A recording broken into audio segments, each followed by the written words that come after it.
Visai nesenai baigėme žieminio rapso sėją ir dabar jau pats laikas, kai reikia pasirūpinti pasėlių priežiūrą, nes šįmet labai džiaugiamės, kad anksti pavyko pasėti žieminį rapsą, bet gavome tuo pačiu ir didelį kiekį vandens. Už tai dirvos paviršiuje susiformavo pluta, kuri rapsui iš tikrųjų turėjo truputėlį pasekmių dygimo metu. Nebuvo labai tolygus dygimas, vieni greičiau sudygo, kitiems per plutą rasti taką buvo pakankamai sudėtinga. Ir dabar ypatingai vėlyvesnės sėjos rapsuose ta problemėlė yra, kur šiuo metu dar rapsas yra skilčialapio tarpsnyje. Ir mes iš tikrųjų nieko nelaukdami, bet esant skilčialapiui atlikome purškimus, kad pagreitinti, pagerinti mitybinius procesus rapsui. Esant skilčialapiui, vos tik besirodant pirmam tikrajam lapeliui, atlikome purškimą, kur reiškia naudojome litrą huminių rūgščių, tada pusę litro mangano, pridėjome sulfastimo pusę litro. Sulfastime taip pat yra siera, didelis kiekis sieros, kur labai aktyvina fotosintezę, ir amino rūgštys. O amino rūgštys iš tikrųjų pagerina augalui, reiškia, kvėpavimą. Kadangi lengviau pasisavinti maisto medžiagas šaknimis iš dirvožemio, esant plutai, kai nėra deguonies, yra labai sudėtinga. Tai amino rūgštys esančios sulfastime padėjo greičiau augalui atlikti tuos procesus, greičiau, reiškia, vykdyti fotosintezę, greičiau atgauti kvėpavimą, geriau pasisavinti maisto medžiagas. Ir matome, kad mums iš tikrųjų tas pasisekė. Ir augalas šiuo metu, matome, kad jisai įgaudinėja ir spalvą. Ir jeigu tai pasižiūrėti, visgi ta pluta, jinai yra, bet jau nėra tokia agresyvi. Panaudojus mūsų jau išvardintą purškimą, tai reiškia leido tuos procesus suvaldyti. Ir matyti, kad rapsas jau iš tikrųjų yra įgavęs savo augimą ir dabar belieka daryti kitą purškimą, kurį atliksime tuoj pat nedelsiant. Tai mūsų turimą trąšą 5,75 NPK sudėtis, kur pagrinde dominuoja fosforas, ir po 2 litrus fosforo dėsime pusę litro oriuso, pusę litro citohelpo ir kartu, reiškia,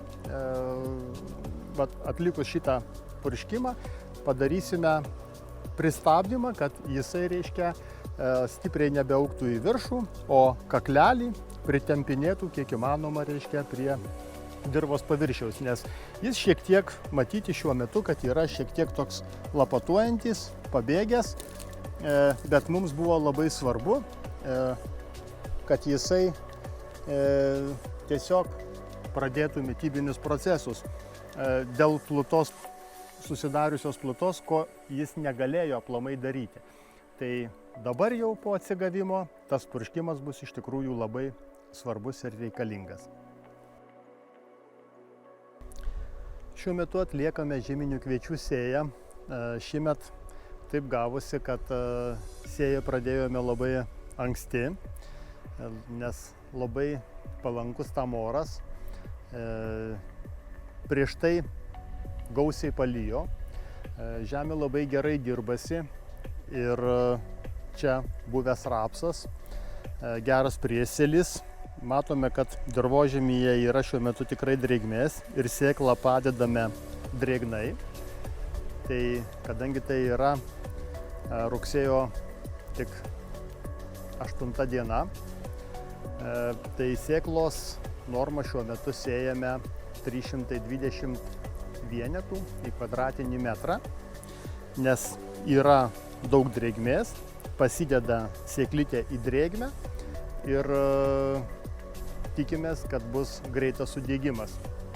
Už tai padidinti ir pradėti sėją su 400 ar 450 vienetų į kvadratinį metrą, ką jau aš esu kaip ir girdėjęs, kad bando taip daryti, tai norėčiau tiesiog perspėti, kad šiuo metu tai yra labai pavojinga. Su padidinta norma, esant tiek drėgmės, galime tiesiog pasidaryti rūpesčių ir žiemojimo metu tiek ligų plitimas, tiek pats didelis susikrūmijimas, kuris tiesiog atėjus pavasariui bus daugiau nuostolių nei naudos. Ir patirsime per neteisingą sėją, patirsime pavasarį didesnius nuostolius, bet aišku, mes juos pamatysime tik pavasarį po peržiemojimo. Tai tiesiog pradedant sėją tikrai labai rekomenduojame laikytis drausmės, kadangi ankstyvai pradėtai sėjai reikia normą taip pat pamažinti. Aišku, žiūrėti, kiek yra drėgmės ir kur dedasi sėklytė. Jeigu drėgmės yra, sėklytė dedasi drėgnai, tai ir sėklos normą turime visą laiką žiūrėti ir jokių būdų nepadidinti.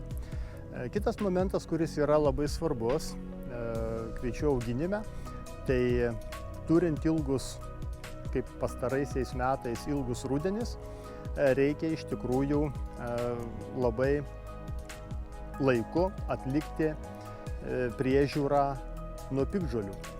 Tai po sėjos taip pat prasideda pasėlių purškimas. Tai galima pasirinkti atitinkamus herbicidus, nes laukuose smilguolės turime tikrai labai daug.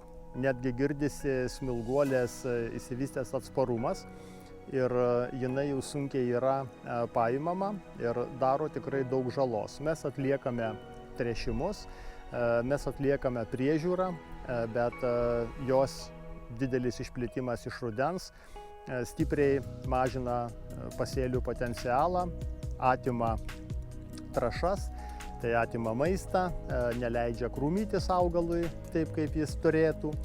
Ir to pasekoje, kai pradedame pjauti derlių, matome, kad pasėliai yra išalinti, jie nėra gerai susikrūmiję ir nesuformuoja gero derliaus.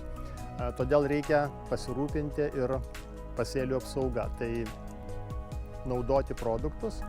Iš tikrųjų, herbicidinis purškimas galimas tuoj pat po sėjos iki sudygimo.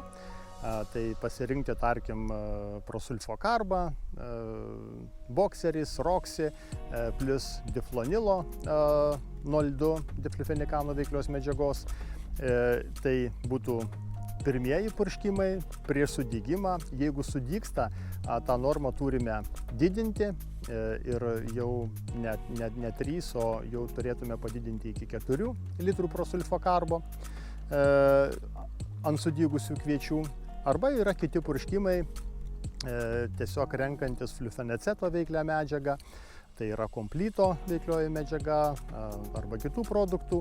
Ir šiems metams mes turime produktą, registruotą Xertoną, kuriuo mes, šiemet tiesiog rekomenduosime daugiau ypatingai tiems laukams, kurie turi didelį jau atsparumą prieš smilguolę arba kur yra pasėliai užkrėsti pašiaušėliu ir juos susinaikinti su mūsų turimais herbicidais yra labai sunku. Todėl prie jau mūsų naudojamų produktų, kaip komplytas, rekomenduosime pridėti pusę litro Xertono, kad sustiprintume veikimą prieš smilguolę, taip pat sustiprintume ir turėtumėm gerą veikimą prieš pašiaušėlį, kuris yra labai sunkiai naikinamas. Atlikus pasėlių priežiūros darbus nuo piktžolių. Žinoma, taip pat reikia irgi pasirūpinti ir atiduoti purškimą su mūsų turimomis fosforo trąšomis. Mes rekomenduojame mūsų turimą produktą NPK 5,75, 2 litrai į hektarą, pridėti mangano su variu, 1 litras į hektarą ir atlikti vieną tokį purškimą.